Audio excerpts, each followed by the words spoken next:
Hello, beautiful life path number 5. This week is all about perspective.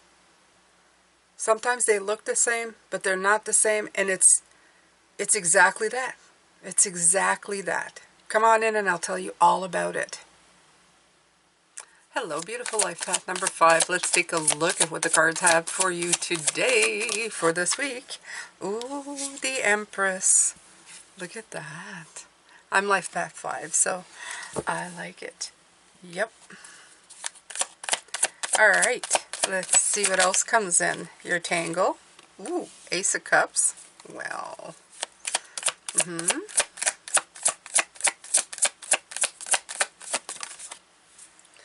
Six of Cups is your unraveling.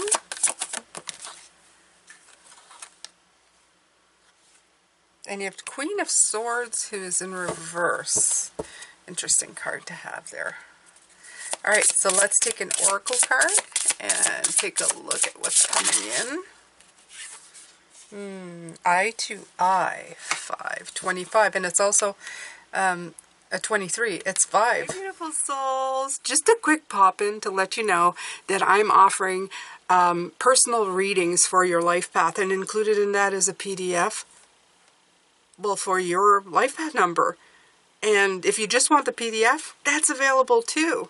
So check out all the information in the description box below. And now, well, let's go back to your reading. Interesting. Interesting. Okay, so I'm going to read right away what the Eye to Eye has to say, because I'm interested to find out why your 5 is coming in this way. I spy with my little eye you. Do you view things from other perspectives, trying to see eye to eye with the beings in your world? Remember, reality is all relative to the human experience. In your reality, there's only your truth, and all you can do is try to understand someone else's truth. Seeing eye to eye, or at least respecting someone's reality, can make life less of an argument or competition and more of a meaningful existence. It's easy to forget that we all see things differently. Remember, all eyes are different and see things from their individual point of view. It may do you some good to take the time to listen to someone else's version, or help to expand your own horizons. At least realize where they're coming from. Just think of the game I Spy. Someone sees something from a window, that same window you're looking through, but you don't always have the same focal point at first. Exactly, right? You may end up complaining to somebody about something. This happened to me, but that person didn't see where I was coming from. They just were intolerant to it, and you've got to be careful not to do the same thing, right? So, the Empress, you are definitely in a creative point, a creative zone. You may be even feeling yourself. I mean, she looks very, there you go. She's very in her feminine. If anybody in her feminine, it would be this card right here. The Tangle is the heart. It has nothing to do, I think it's the point of view here that I can see, is that the way you feel and the way you feel in another perspective are different, right?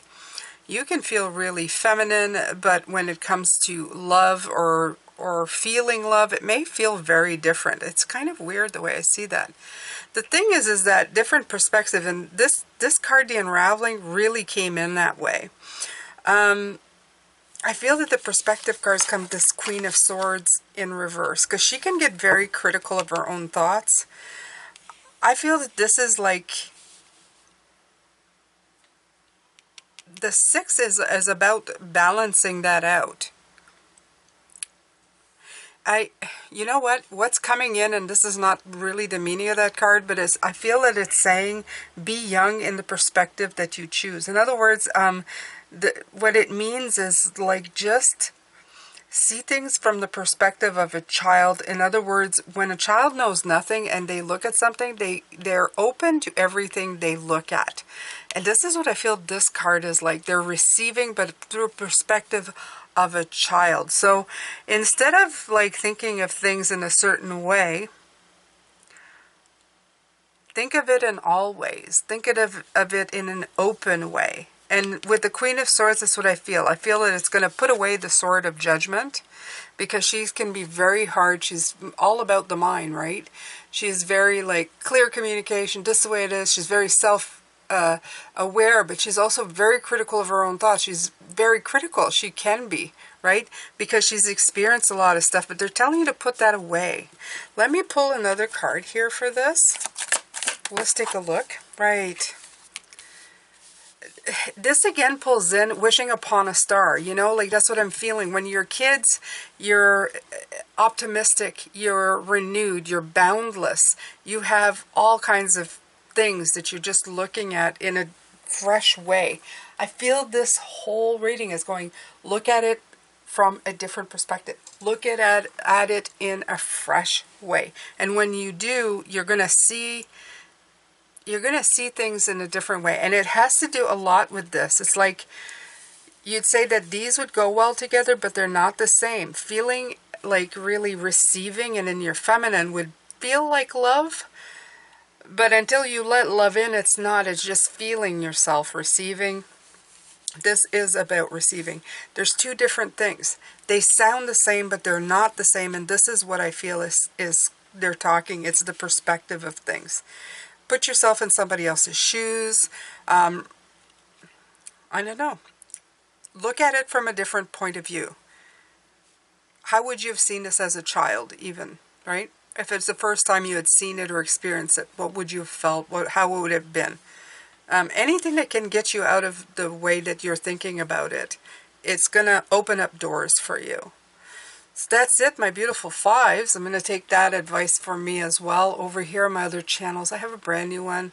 It's called David and Jane, and it's I'm writing a book, and we are documenting it. So please come and join me there. Should be fun. It's going to be a lot of laughter, a lot of insight. It's going to be, well, into the minds of authors. So that should be interesting just by itself. All right, you guys, the rest of my channels are here. Your playlist is here. I will see you next week. Bye for now.